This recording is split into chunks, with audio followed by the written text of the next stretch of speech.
Hello my dear students, कैसे हो? I hope आप सभी मस्त होंगे, स्वस्थ होंगे और ज़बरदस्त होंगे। मैं आपका अपना आयुष सर आप सभी के लिए रैंकर्स एडवांस के जो टेस्ट में सवाल आए हुए हैं केमिस्ट्री के, उसके सॉल्यूशन, उसके वीडियो सॉल्यूशन लेकर के आया हूं ताकि आपका कॉन्सेप्ट का क्लैरिटी और भी तगड़ा और भी शानदार हो सके।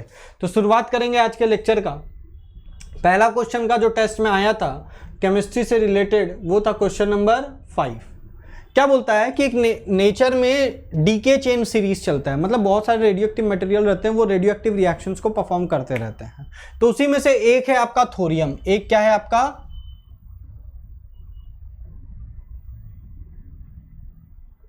एक आपका है थोरियम। ये आपका रेडियो एक्टिविटी को परफॉर्म करेगा और टूटता चला जाएगा। रेडियो एक्टिव मटेरियल क्या होता है? डिसइंटीग्रेट होते रहते हैं, वो टूटते रहते हैं लगातार। तो टूटते टूटते वो कहां पर पहुंच गया? Finally terminates at PB. PB पे जाकर के रुका। मतलब इसका जो रिएक्शन है वो कहां से स्टार्ट हो रहा है? वो थोरियम से स्टार्ट हो रहा है, जिसका 232 मास है, 90 एटॉमिक नंबर है। ये टूटते टूटते कहां पर पहुंच जाएगा? पीबी पे पहुंच जाएगा, जहां पर इसका मास है 208 और एटॉमिक नंबर है 82। साथ ही साथ क्या प्रोड्यूस करेगा? अल्फा पार्टिकल, मतलब हीलियम को प्रोड्यूस करेगा, दैट इज 42। और इसके साथ ही साथ बीटा पार्टिकल को भी रिलीज करता है। तो जब आप इसको सॉल्व करेंगे तो ये हो जाएगा 6, ये हो जाएगा 4, है ना। तो इसको जब आप बैलेंस करेंगे, मतलब सॉल्व करने का मतलब यहाँ पर आप बैलेंस करेंगे ताकि जो मास नंबर है और जो एटॉमिक नंबर है वो ऑल टुगेदर बैलेंस हो जाए। तो अगर आप ध्यान से देखें तो इधर 232 है, यहाँ 208 प्लस 6 4 24 प्लस 208 232 हो जाएगा। वहीं अगर मैं एटॉमिक नंबर की बात करूँ, इधर 92, इधर 82 और 6 2 12 माइनस 4, तो 12 माइनस 4 हो जाएगा 8 और 8 प्लस 82 कितना हो जाएगा? 90। तो एटॉमिक नंबर भी बैलेंस हो गया और मास नंबर भी बैलेंस्ड हो गया। चलिए आगे बढ़ेंगे। बोलता है कि ये जो थोरियम का ओर था, उसमें जो थोरियम है वो सारा का सारा डिसइंटीग्रेट नहीं किया, लेकिन कुछ अमाउंट डिसइंटीग्रेट किया, जिसके कारण उस ओर में हीलियम गैस को देखा गया है। उस ओर में हीलियम गैस आपका मिला है। हीलियम गैस का मिलना ही इस बात को साबित करता है कि थोरियम डिसइंटीग्रेट हुआ होगा, थोरियम इस डीके में पार्टिसिपेट किया होगा। ठीक है, और इतना ml ऑफ हीलियम आपको वहां पर नजर आता है। मतलब इस ओर में दो चीजें मिली, सिर्फ थोरियम नहीं मिला, साथ ही साथ हीलियम भी मिला। तो हीलियम आपको कितना मिलता है? हीलियम 8 × 10⁻⁻5 ml के बराबर मिलता है। वहीं अगर मैं थोरियम का बात करूं तो थोरियम आपको कितना मिलता है? 5 × 10⁻⁷ ग्राम थोरियम का आपको मिलता है। तो इतना आपको हीलियम मिला, इतना आपको थोरियम मिला। मतलब उस ओर में अभी भी इतना थोरियम प्रेजेंट है, उस ओर में इतना थोरियम अभी भी प्रेजेंट है। ठीक है, तो अगर मैं पूछूं कि कितना थोरियम टूटा, कितना थोरियम टूटा और टूट करके हीलियम का फॉर्मेशन कर, अगर हमको वो पता चल जाए तो हमको इनिशियली पता चल जाएगा कि उस ओर में इनिशियली कितना थोरियम प्रेजेंट था। इनिशियली कितना थोरियम प्रेजेंट था ये भी हमको पता चल जाएगा। क्लियर है बच्चों? तो आइए हम लोग बात करें यहाँ पर। अगर हमको निकालना है तो हम कैसे निकालेंगे? तो आपको यहाँ से पता चल रहा है कि इसका 1 मोल जो है इसका 6 मोल बना रहा है। मतलब 1 mole of thorium disintegrates into Pb, 1 mole of Pb and 6 mole of helium. 6 mole helium का बनाएगा। तो क्या हम इस मोल को मास और क्या इस मोल को हम वॉल्यूम के साथ रिलेट कर सकते हैं? हाँ, ऑफ कोर्स, एकदम कर सकते हैं। तो 1 मोल ऑफ थोरियम का मास कितना हो जाएगा? 232 ग्राम of thorium, 6 × 22400 ml of helium का फॉर्मेशन करता है। क्लियर? इतना ग्राम थोरियम इतना ml हीलियम का फॉर्मेशन करेगा। ठीक है, तो हमको क्या निकालना है कि 8 × 10⁻⁵ ml कितना थोरियम के कारण बना होगा। तो इसका 1 ml हीलियम बनाने के लिए हमको कितना थोरियम की ज़रूरत पड़ेगी? 232/6 × 22400 ग्राम ऑफ थोरियम की आवश्यकता पड़ेगी। वहीं अगर हमको इतना अगर ml हीलियम बनाना तो कितना थोरियम का ज़रूरत पड़ेगा?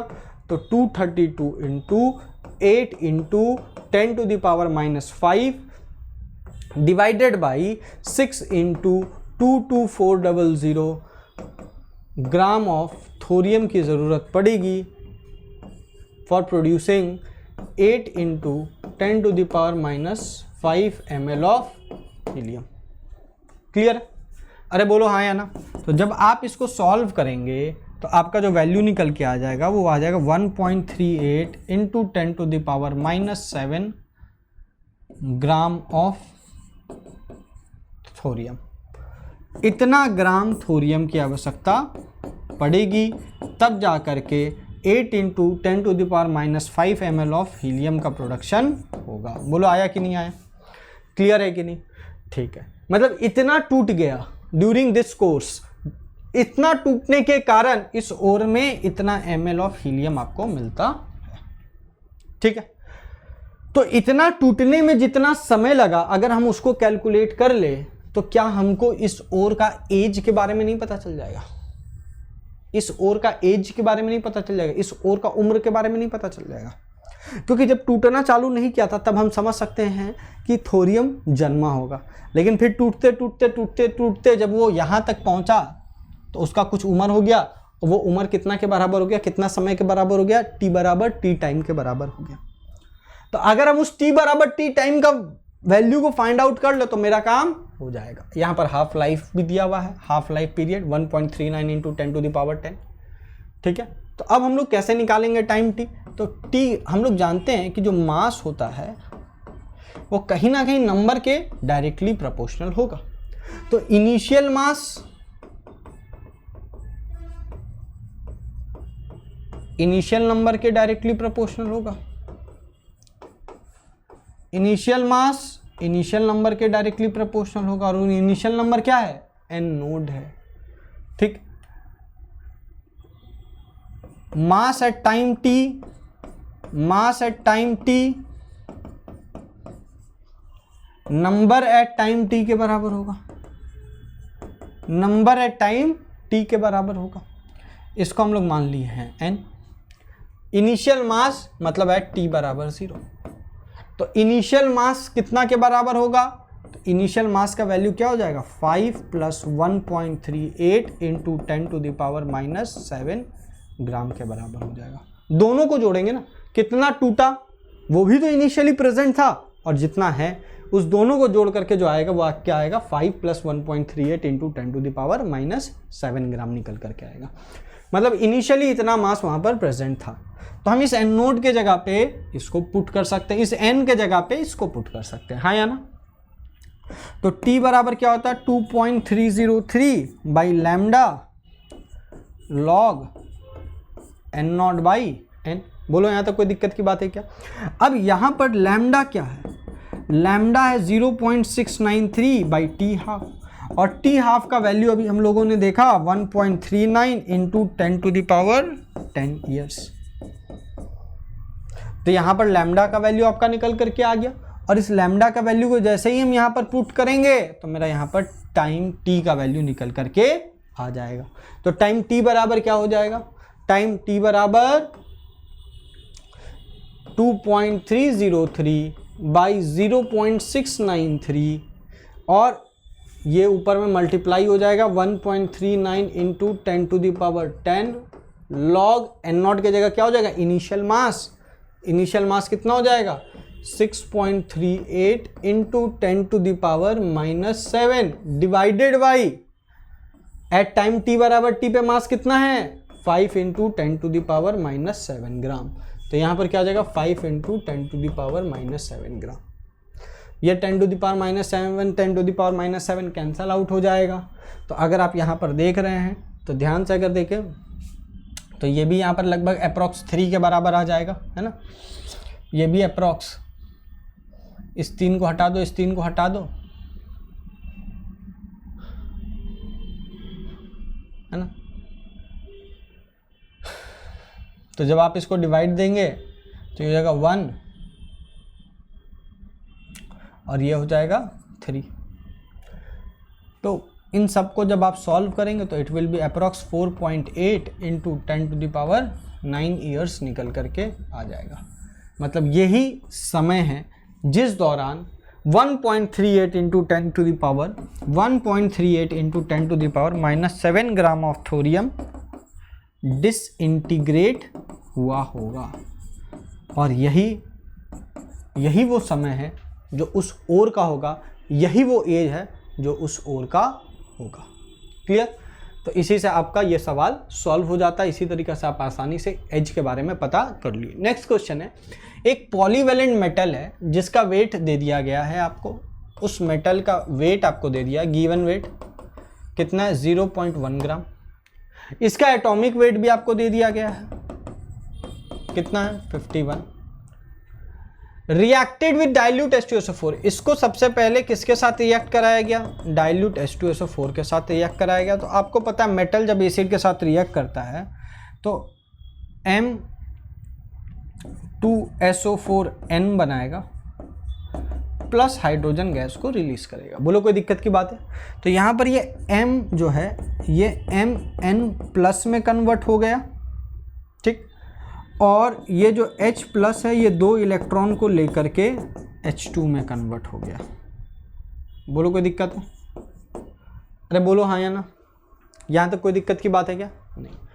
इस रिएक्शन में इस M का लोअर ऑक्सीडेशन स्टेट वाला वैलेंसी के साथ, या लोअर ऑक्सीडेशन स्टेट के साथ ये मेटल M इस एसिड के साथ रिएक्ट करें, मतलब यहाँ जो फॉर्मेशन होगा उसका ये कौन सा होगा, लोअर ऑक्सीडेशन स्टेट का फॉर्मेशन होता है। मतलब ये जो Mn प्लस में जा रहा है ये N इसका क्या है, लोअर ऑक्सीडेशन स्टेट है।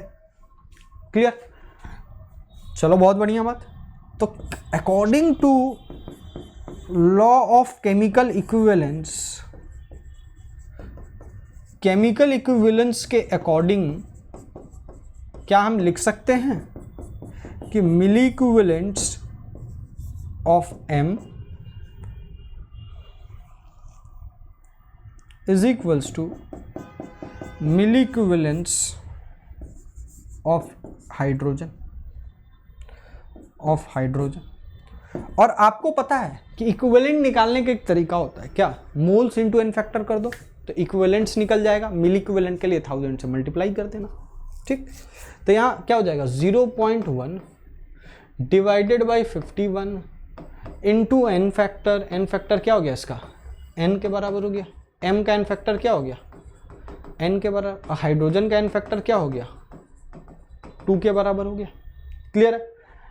Into 1000 is equals to, hydrogen का मोल्स कैसे निकालोगे, वॉल्यूम आपको दे दिया गया 43.9 ml डिवाइडेड बाई 22400 इंटू 2, ये हो गया आपका एन फैक्टर इंटू 1000, तब जाके ये किस में बदलेगा, मिली इक्विवेलेंट में बदलेगा। क्लियर है? अब क्या यहाँ से आप एन का वैल्यू को कैलकुलेट नहीं कर लेंगे, बड़े आसानी से एन का वैल्यू कैलकुलेट कर लेंगे। खाली सबको उधर ही तो लेकर के जाना और सॉल्व करना, और बचा ही क्या इसमें, कुछ भी नहीं बचा है। तो जब आप एन का वैल्यू निकालेंगे तो एन का वैल्यू अप्रॉक्स 2 के बराबर आएगा। एन का वैल्यू किसके अप्रॉक्स आएगा बेटा, 2 के बराबर आता है। बोलो यहाँ तक क्लियर है क्या? तो यहाँ से जो आपको लोअर ऑक्सीडेशन स्टेट है उसके बारे में जानकारी मिल गया, ठीक है। अब हम लोगों को क्या बोला है आगे, the metal, this solution containing the metal in the lower oxidation state, मतलब ये जो सॉल्यूशन था ये लोअर ऑक्सीडेशन स्टेट में मेटल को कैरी कर रहा, साफ साफ लिखा हुआ, इसलिए मैंने बताया कि लोअर ऑक्सीडेशन स्टेट में। और इस सॉल्यूशन को फिर पोटासियम परमैंगनेट के सॉल्यूशन के साथ मिला दिया गया ताकि इसका कंप्लीट ऑक्सीडेशन हो सके। मतलब ये जो Mn प्लस था, जो M2 प्लस था, इसको अब पोटासियम परमैंगनेट या परमैंगनेट सॉल्यूशन मान लो MnO4 माइनस के साथ मिला दिया गया ताकि इसका कंप्लीट ऑक्सीडेशन हो सके। तो कंप्लीट ऑक्सीडेशन होने के बाद ये अपने हायर ऑक्सीडेशन स्टेट में चला गया। मान लो वो A उसका हायर ऑक्सीडेशन स्टेट है, तो इस दौरान इलेक्ट्रॉन कितना निकलेगा, A-2 नंबर ऑफ इलेक्ट्रॉन्स यहाँ से निकलेगा। बोलो कोई दिक्कत की बात है क्या? A-2 नंबर ऑफ इलेक्ट्रॉन यहाँ से निकलेगा, ठीक है। अरे बोलो कोई दिक्कत नहीं ना, ठीक है। तो यहाँ से इस M का जो N फैक्टर है वो क्या निकल करके आ गया, इस M का जो यहाँ पर N फैक्टर है वो क्या निकल करके आ गया, जितना नंबर ऑफ इलेक्ट्रॉन पार्टिसिपेट करेगा कितना हो गया, A-2, ठीक है। आप चाहो तो यहाँ पर ऐसे ना लिखो, आप इसको यहाँ पर Mn2 प्लस लिख दो, सॉल्व कर लेंगे बाद में। तो यहाँ पर जो M का चेंजेस आया वो कितना है, Mn प्लस से M2 प्लस से Ma प्लस में गया है। तो इस दौरान ऑक्सीडेशन स्टेट में कितना चेंज आया है, A-2 का, तो इतना नंबर ऑफ इलेक्ट्रॉन्स निकला होगा, इसलिए इसका एन फैक्टर क्या हो गया, A-2 के बराबर हो गया। तो क्या हम यहाँ पर नहीं लिख सकते कि milli equivalents of M A plus is equals to milli equivalents of MnO4 minus. अरे बोलो कोई दिक्कत की बात है क्या? नहीं है ना। तो मिली इक्विवेलेंट्स तो यहाँ पर निकलेगा क्योंकि मोलरिटी दे दिया और आपको ml में वॉल्यूम दिया हुआ है। तो ये कितना हो जाएगा 0.1 इंटू 58.8। और वही मिली इक्विवेलेंट्स ऑफ Ma प्लस निकालना है तो कैसे निकालोगे? नंबर ऑफ इलेक्ट्रॉन्स के निकलने से उसके वेट में तो खास फर्क पड़ने वाला नहीं है। उसका वेट कितना है 0.1। अभी भी एटॉमिक वेट तो वही रहने वाला 51 इंटू एन फैक्टर जरूर बदल गया। कितना हो गया A-2 इंटू 1000, तब जाके आपका क्या निकलेगा? मिली इक्विवेलेंट्स निकलेगा। क्लियर? तो यहां तक आई होप तुम्हें चीजें समझ में आ गई होगी। तो अब तुमको सिर्फ सॉल्व करना है यहां पर और A का वैल्यू ही तो फाइंड आउट करना है। तो A-2 into 1000 is equals to 58.8 into 51। ध्यान से देखो, क्या ये 60 इंटू 50 नहीं लिख सकते? अरे इसमें थोड़ा सा बढ़ा दो, इसमें थोड़ा सा घटा दो, अप्रॉक्स 3 के बगल में आ जाएगा। तो इसका वैल्यू अप्रॉक्स 3000 के अप्रॉक्स आएगा। और जब तुम इसको 1000 से डिवाइड दोगे तो इस वैल्यू का अप्रॉक्स वैल्यू जो आएगा वो 3 के बराबर आएगा। तो A बराबर क्या हो जाएगा 3 + 2, तो A बराबर क्या हो जाएगा 5 हो जाएगा। मतलब इस पॉलीवैलेंट मेटल का जो ऑक्सीडेशन स्टेट है ये 2 है, एक +2 है और एक +5। तो आई होप तुम्हें ये सवाल भी समझ में आ गया होगा कि इस सवाल को कैसे सॉल्व करना है। चलिए नेक्स्ट सवाल में आगे बढ़ते हैं। With what potential difference. अब ये सवाल में क्या बोल रहा है कि आपको बोला गया कि एक इलेक्ट्रॉन है, इसको पोटेंशियल डिफरेंस क्रिएट करके एक्सेलरेट कराने का काम किया जा रहा है। ठीक, तो कितना वोल्टेज को लगाया जाए ताकि इसका जो वेवलेंथ हो वो किसके बराबर हो जाए पता है? The wavelength of this electron becomes equals to the wavelength of the photon emitted when electron jumps from n बराबर 2 to n बराबर 1। अब मन में सवाल कि सर n बराबर 2 to n बराबर 1 कैसे? आगे पढ़िए क्या बोलता है। Wavelength may be same as that of the wavelength of the spectral lines due to the longest wavelength in the transition in the Lyman series of He plus ion. Longest wavelength का बात कर रहा है। ठीक है, तो wavelength कब longest होगा? जब एनर्जी फोटोन का कम होगा। फोटोन का एनर्जी कब कम होगा?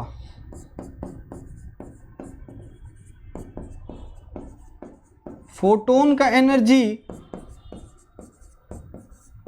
कब कम होगा? सवाल ये है, फोटोन का एनर्जी कब कम होगा? फोटोन का एनर्जी तब कम होगा जब बहुत करीब से कूदेगा। मतलब गिरना तो n बराबर 1 पे ही है। कैसे पता चला? लाइमन सीरीज बोल दिया। लेकिन कहाँ से गिरेगा? जब बहुत करीब से गिरेगा, क्योंकि जितना ज़्यादा एनर्जी गैप होगा उतना ज़्यादा फोटोन का एनर्जी होगा। लेकिन हमको तो फोटोन का एनर्जी क्या चाहिए? मिनिमम। तभी तो लैम्डा क्या हो सकेगा? मैक्सिमम। तभी तो लैम्डा क्या हो सकेगा? लॉन्गेस्ट। तो एक हो जाएगा n बराबर 2 और एक हो जाएगा n बराबर 1। अब आपको वेवलेंथ निकालना है, दो n का वैल्यूज दे दिया गया है, तो ऑब्वियस सी बात है रिडबर्ग्स फार्मूला का इस्तेमाल करेंगे। 1/λ is equals to RH into 1/n1 का स्क्वायर माइनस 1/n2 का स्क्वायर इंटू Z स्क्वायर। यहाँ RH का वैल्यू आपको दे दिया गया है, Z का वैल्यू क्या हो जाएगा? He प्लस है, तो Z का वैल्यू क्या हो जाएगा? 2 हो जाएगा। अब यहाँ n1 किसको माने, n2 किसको माने, बस ये देखना है। ज़्यादा वाला को पीछे और कम वाले को आगे। तो 1/λ RH का वैल्यू क्या हो जाएगा? 1.09677 इंटू 10⁵ बाई 1/1 का स्क्वायर माइनस 1/2 का स्क्वायर इंटू Z का स्क्वायर क्या हो जाएगा? 2 का स्क्वायर के बराबर हो जाएगा। बोलो कोई दिक्कत की बात है क्या? नहीं। तो यहाँ पर 1/λ इज इक्वल्स टू क्या हो जाएगा? 1.09677 इंटू 10⁵ ये हो जाएगा 4 - 1 हो जाएगा 3 डिवाइडेड बाई 4 इंटू 4, ये 4 क्या हो जाएगा? कैंसिल। तो 1/λ is equals to 1.09677 into 10⁵ into 3। तो यहाँ से लैम्डा का वैल्यू क्या निकल करके आ जाएगा? यहाँ से जो लैम्डा का वैल्यू निकल करके आएगा वो आपका जो निकल करके आएगा वो 303.9 इंटू 10⁻⁻8 सेंटीमीटर निकल करके आएगा। अब बोलेंगे सर कैसे, मैथ्स है, सॉल्व करिए, इसको रेसिप्रोकेट करके डिवाइड ही तो देना। तो यहाँ से आपका ये लैम्डा का वैल्यू आ गया और 10⁻⁻8 सेंटीमीटर किसके बराबर होता है, एंगस्ट्रॉम के बराबर। तो हम इस लैम्डा को क्या लिख सकते हैं, 303.9 एंगस्ट्रॉम। ये हो गया आपका लैम्डा का वैल्यू। बोलो कोई दिक्कत की बात है क्या, नहीं है ना। तो ये हो गया आपका लैम्डा का वैल्यू। आ गया ना समझ में। चलिए नेक्स्ट आगे बढ़ते हैं। तो आपका वेवलेंथ निकल करके आ गया, किसका निकला है ये वेवलेंथ, इलेक्ट्रॉन का कि फोटोन का। तो बोलेंगे सर दोनों का। क्यों, क्योंकि ये निकाले तो हम फोटोन का है, लेकिन according to question the lambda of photon is equals to the lambda of electron. तो लैम्डा ऑफ इलेक्ट्रॉन भी क्या होगा, यही होगा 303.9 एंगस्ट्रॉम। और आपको पता है जब ये एंगस्ट्रॉम में हो तो हम लैम्डा का कौन सा वैल्यू निकालते हैं मैटर वेव के लिए, अकॉर्डिंग टू डी ब्रोगली, यही लगाएंगे। लेकिन यहाँ लैम्डा क्या होना चाहिए, एंगस्ट्रॉम में, तो यहाँ एंगस्ट्रॉम में है।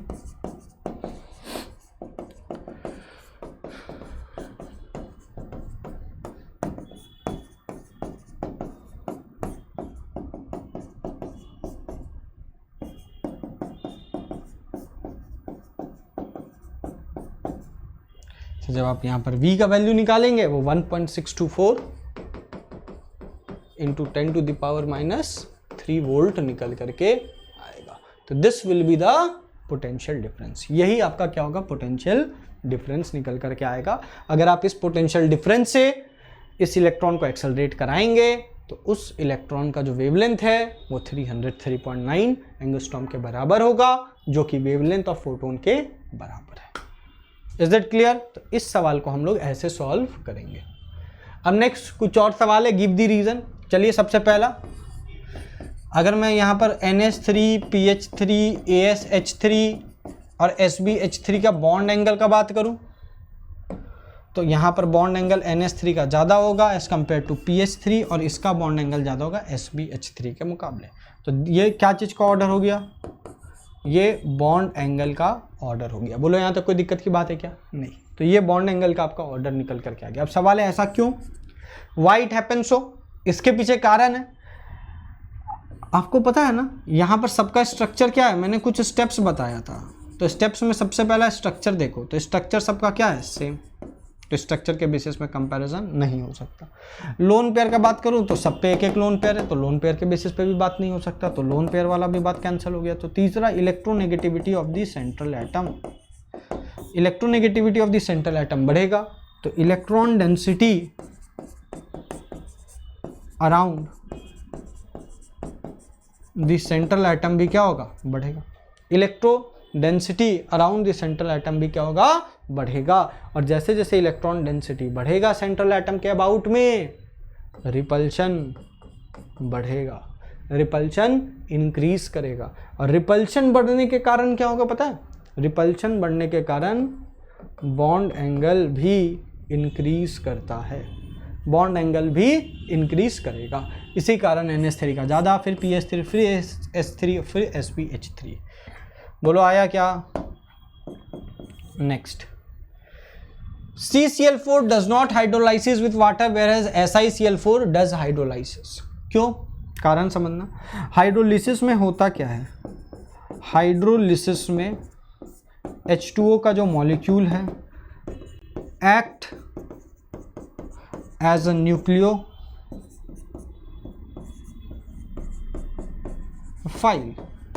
इसको पॉजिटिव चार्ज चाहिए, तो किसी भी स्ट्रक्चर में किसी ना किसी के ऊपर में डेल्टा पॉजिटिव होगा ही, तो ये उस पर अटैक करेगा। लेकिन कब, खाली पॉजिटिव होने से अटैक करेगा क्या, ऐसा नहीं है। पॉजिटिव होने के साथ साथ उसके पास वेकेंट ऑर्बिटल भी होना चाहिए। तो अगर मैं बात करूं CCl4 का, अगर मैं बात करूं, इसको यहां पर बना लेता हूं,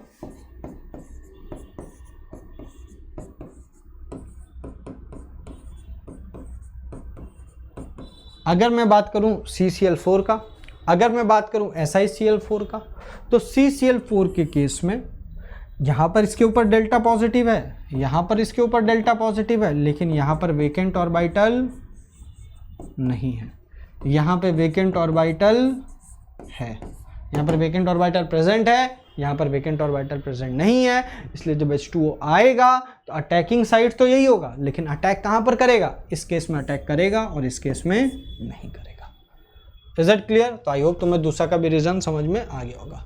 तीसरा है BF3, BCl3, BBr3, इसका एसिडिक स्ट्रेंथ के बारे में बताओ। तो एसिडिक स्ट्रेंथ में आपको पता है कि जो बोरोन के ये मॉलिक्यूल्स है ये किसके तरह बिहेव करेंगे? Lewis acid. कारण कोई पूछेगा, due to vacant 2p orbital. Clear? तो जितना ज़्यादा खींचने वाला लगा हुआ रहेगा, आपको ऐसा लग सकता है कि वो ज़्यादा डिफिशिएंसी इलेक्ट्रॉन का क्रिएट करेगा और उस केस में बोरोन इलेक्ट्रॉन को लेना चाहेगा। लेकिन अगर मैं यहां पर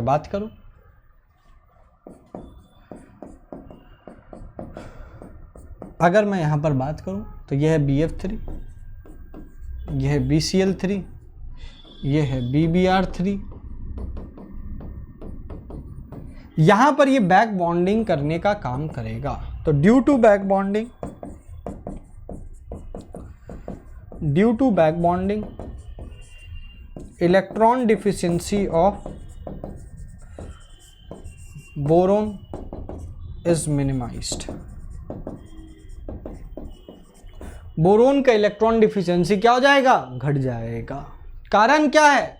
बैक बॉन्डिंग के कारण इलेक्ट्रॉन का डिफिशियंसी जो है वो बोरोन का घट जाएगा। तो डिपेंड करेगा कौन बैक बॉन्डिंग अच्छा परफॉर्म करेगा। तो symmetrical orbitals, symmetrical vacant orbital और सिमेट्रिकल फुलफिल्ड ऑर्बिटल्स आपस में बैक बॉन्डिंग अच्छा परफॉर्म करते हैं। तो जैसे यहाँ पर खाली भी 2p है और देने वाला भी 2p है, तो यहाँ पर बैक बॉन्डिंग सबसे अच्छा होगा। तो ऑर्डर ऑफ बैक बॉन्डिंग क्या हो जाएगा? BF3 में सबसे ज़्यादा, BCl3 में, फिर BBr3 में। तो जिसमें बैक बॉन्डिंग सबसे अच्छा होगा उसमें इलेक्ट्रॉन का डिफिशियंसी भी कम होगा, और इलेक्ट्रॉन का डिफिशियंसी कम होगा तो लुईस एसिडिक नेचर घट जाएगा। तो यहाँ पर अगर मैं एसिडिक नेचर का बात करूँ तो BF3 का सबसे कम, फिर BCl3 का, और सबसे ज़्यादा किसका होगा एसिडिक नेचर? BBr3 का। कारण आ गया due to back bonding. Next एक और सवाल है, during electrolysis of alumina for getting aluminium.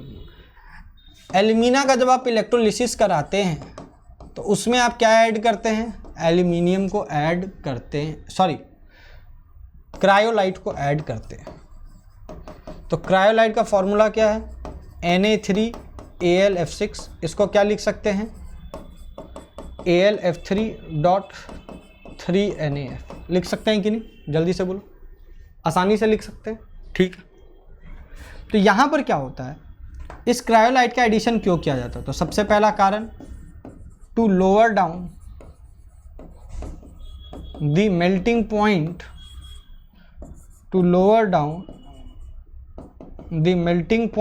Of alumina. Alumina का मेल्टिंग पॉइंट को कम करने के लिए हम लोग इस क्रायोलाइट का इस्तेमाल करते हैं। और वहीं अगर मैं दूसरा पॉइंट पूछूं, दूसरा पॉइंट के बारे में बात करूं, तो दूसरा पॉइंट हम लोग ये बात कर सकते हैं, to lower down the MP of alumina, और दूसरा to increase the electrical conductivity को बढ़ाने के लिए भी क्रायोलाइट का इस्तेमाल किया जाता है। और एक बात, इस दौरान जब आप क्रायोलाइट डालते हो तो क्या होता है कि एनोड में F- जाके F2 का फॉर्मेशन करता है, और ये F2 फर्दर एल्यूमिना से रिएक्ट करके AlF3 प्लस O2 का फॉर्मेशन करता है। और ये O2 क्या करेगा? ये O2 वो जो इलेक्ट्रोड है ग्रेफाइट का, उसके कार्बन के साथ रिएक्ट करेगा, कार्बन डाइऑक्साइड और कार्बन मोनोऑक्साइड का फॉर्मेशन करता है। लेकिन इसका मेन फंक्शनिंग क्या है? इसका मेन फंक्शनिंग यही दो है, to lower down the melting point of alumina, और दूसरा to increase the electrical conductivity. Is it clear? 8B भी क्या पूछता है कि आपको इंक्रीजिंग ऑर्डर में सजाना है, जो भी ब्रैकेट में लिखा हुआ है। तो सॉल्युबिलिटी इन वाटर, तो इस केस में आपको पता है कि अगर पोलराइजेशन ज़्यादा होगा तो कोवेलेंट कैरेक्टर इंक्रीज होगा, और कोवेलेंट कैरेक्टर इंक्रीज होगा तो सॉल्युबिलिटी क्या होगा, घटेगा। तो कोवेलेंट कैरेक्टर किस पे डिपेंड करता है, पोलराइजिंग पावर ऑफ कैटायन के डायरेक्टली प्रोपोर्शनल, और दूसरा पोलराइजेबिलिटी के डायरेक्टली प्रोपोर्शनल। इसी दोनों चीजों पर डिपेंड करेगा, पोलराइजेबिलिटी ऑफ एनायन के डायरेक्टली प्रोपोर्शनल। बोलो कोई दिक्कत की बात है क्या? नहीं। अच्छा, यहां पर अगर मैं बात करूं तो LiCl है, LiBr है, LiI है, सब में कैटायन तो सेम है, तो पोलराइजिंग पावर ऑफ कैटायन तो सब में सेम रहेगा। नेक्स्ट बात करेंगे पोलराइजेबिलिटी ऑफ एनायन का। तो यहां पर हो गया चार्ज तो सब पे सेम है, तो पोलराइजेबिलिटी ऑफ एनायन जो होगा directly proportional to the charge on anion के बराबर होगा, और साथ ही साथ directly proportional to the size of anion के बराबर होगा। Directly proportional to the charge on the anion के बराबर होगा, directly proportional to the size of the anion के बराबर होता है। क्लियर? तो अगर मैं यहां पर बात करूं, चार्ज तो सब पे सेम है, तो फिर क्या देखेंगे, साइज। तो साइज किसका ज्यादा होगा, आई का, इसीलिए कोवेलेंट कैरेक्टर भी सबसे ज्यादा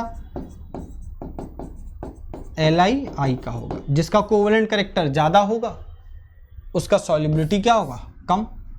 तो सॉल्युबिलिटी का ऑर्डर क्या हो जाएगा,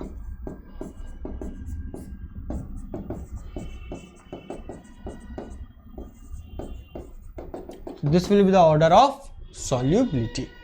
नेक्स्ट है HF, HCl, HBr, एसिडिक। तो ये ऑक्सी एसिड्स नहीं है कि आप वो दो स्टेप्स लगाएंगे, पहला इलेक्ट्रोनेगेटिविटी और दूसरा ऑक्सीडेशन स्टेट, वो वाला स्टेप को यहां पर हम लोग नहीं लगाते हैं। क्लियर? तो यहां पर हम लोग कौन सा कंसेप्ट को लगाएंगे, तो यहां पर हाइड्रा एसिड्स के केस में दो कंसेप्ट्स वर्क करते हैं, एक अलोंग द पीरियड और एक अलोंग द ग्रुप। पीरियड के केस में इलेक्ट्रोनेगेटिविटी देखना है और ग्रुप के केस में साइज देखना है। ये दो पॉइंट को ध्यान रखिएगा, पीरियड के केस में इलेक्ट्रोनेगेटिविटी देखेंगे और ग्रुप के केस में साइज को देखेंगे। तो यहां पर ये जो क्वेश्चन है ये किसका है, ये ग्रुप का है। तो ग्रुप में हम लोग क्या देखेंगे, साइज को। यहां पे बता दो इलेक्ट्रोनेगेटिविटी के डायरेक्टली प्रोपोर्शनल है एसिडिक नेचर, ग्रुप में साइज के डायरेक्टली प्रोपोर्शनल है एसिडिक नेचर। कारण क्या है, साइज बढ़ेगा बॉन्ड जल्दी टूटेगा, इसी कारण ग्रुप में हम लोग साइज देखते हैं।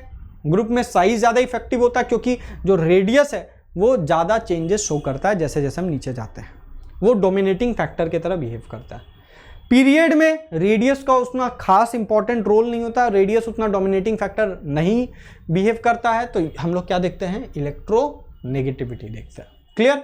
तो यहां पर अगर हम लोग बात करें तो यहां पर साइज जिसका ज़्यादा उसका एसिडिक नेचर ज़्यादा, मतलब HF से ज़्यादा HCl, HCl से ज़्यादा HBr, HBr से ज़्यादा HI। तो यह है आपका कॉन्सेप्ट, किस तरीक़ा से सवाल को सॉल्व करना है। इसी के साथ आपका एडवांस टेस्ट का केमिस्ट्री के सारे क्वेश्चन सॉल्व हो चुके हैं। इसको अच्छा से आप रिवाइज कर ले, कोई दिक्कत हो तो इसको क्लियर कर ले। ठीक है, मिलते हैं आपसे नेक्स्ट लेसन।